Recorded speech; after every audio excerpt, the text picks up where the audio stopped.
Ibu dan saudara-saudara, kita bertemu dalam program Sapaan Gembala dengan tema keluarga yang bersukacita.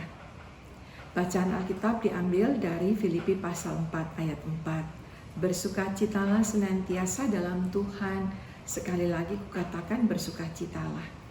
Sahabat SG, hidup bersama itu tidak pernah mudah. Selalu saja ada potensi perselisihan atau konflik di sana-sini. Hidup bersama dalam keluarga atau berekan atau berteman dalam komunitas itu seperti membawa barang yang mudah pecah dalam satu wadah. Ibarat membawa gelas-gelas tipis atau telur. Kalau berada bersama dalam satu wadah berdekatan akan saling bersinggungan. Sangat mungkin terjadi gesekan yang berulang atau benturan yang cukup keras.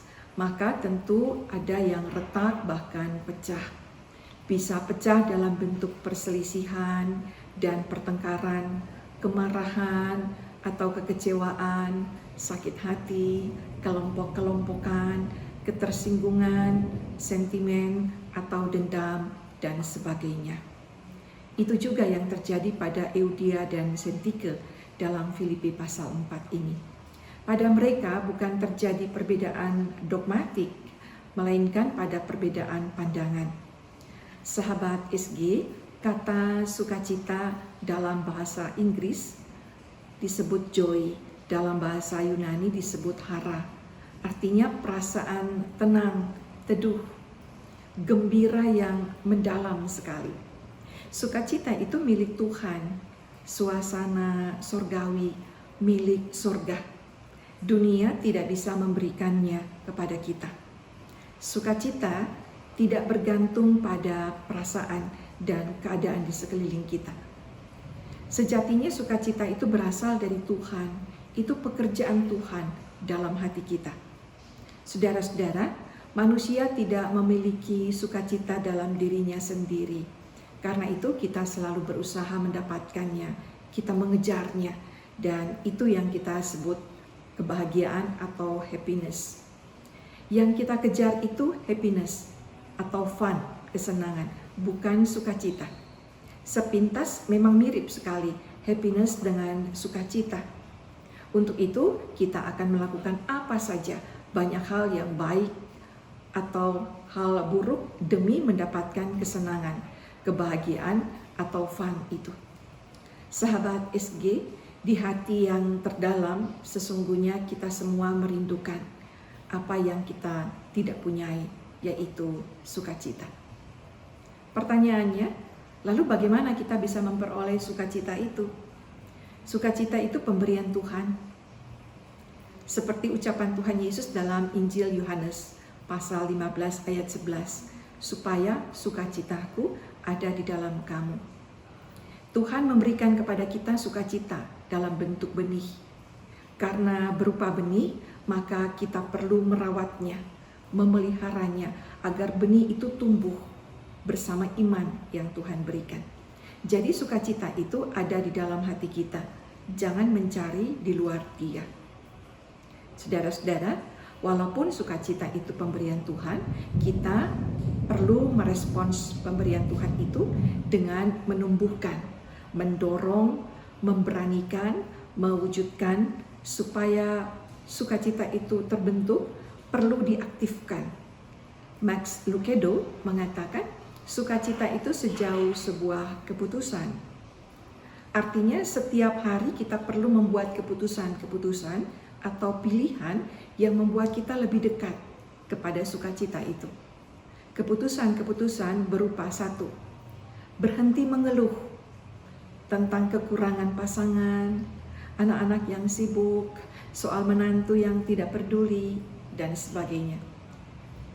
Keluarga inti maupun keluarga komunitas itu anugerah Tuhan. Tuhan mempercayakan mereka kepada kita dengan reward yang mengikutinya. Dia akan memberikan penghargaan kepada kita yang bernama sukacita. Kedua, keputusan bahwa kita menyelesaikan tugas, pekerjaan atau pelayanan yang dipercayakan kepada kita dengan penuh tanggung jawab. Bila kita menyelesaikan semua itu dengan benar, tepat waktu, kita akan menikmati sukacita yang luar biasa. Ketiga, keputusan untuk berbagi waktu, berbagi perasaan dengan keluarga, berbagi pikiran dengan teman dalam bentuk kehadiran bersama mereka. Sahabat SG, keluarga yang bersukacita bukan berarti tanpa masalah. Ada masalah, tapi semua masalah itu dihadapi, dicari solusinya, dijalani dengan penuh keyakinan, dengan semangat, dengan pantang menyerah. Kita tidak melarikan diri atau memberi diri dipengaruhi pikiran negatif. Saudara, Tuhan menempatkan kita dalam keluarga yang tidak sempurna. Menurut Profesor Renal Kasali, anak-anak kita adalah anak-anak yang cerdas, kreatif, tapi mereka mudah menyerah. Menjadi orang tua pun di masa kini tidak gampang. Sebagai orang tua, kita tidak bisa berpikir menggunakan ilmu warisan. Orang tua harus terus belajar, menyesuaikan diri, agar bisa bekerja sama, berbicara, berjalan bersama anak, cucu, kemana saja dan di mana saja. Sahabat SG, terkadang masalah melingkupi hidup keluarga kita, membuat kita terluka dan trauma. Tuhan menempatkan kita dalam keluarga supaya kita mengakar padanya, sebab Dia memampukan kita hidup saling memahami dan menghargai, memaafkan dan saling menerima. Tuhan Allah melengkapi kita dengan sukacita, sehingga akhirnya kita dapat melewati semua dinamika dan badai kehidupan dalam keluarga kita. Lalu Dia memberi kita kemuliaan hidup berupa perasaan akrab, rasa menyatu dan mencintai yang kuat. Tiap keluarga punya cerita hidup.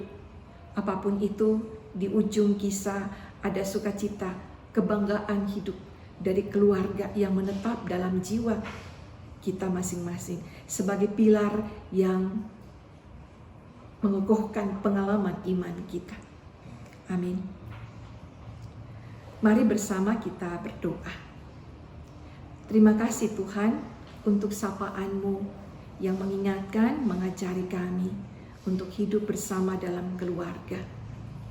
Terima kasih Tuhan untuk kesempatan kami untuk bertumbuh terus sebagai keluarga yang selalu hidup menikmati anugerah-Mu berupa sukacita, dan kami menjalani hidup ini memancarkan sukacita-Mu.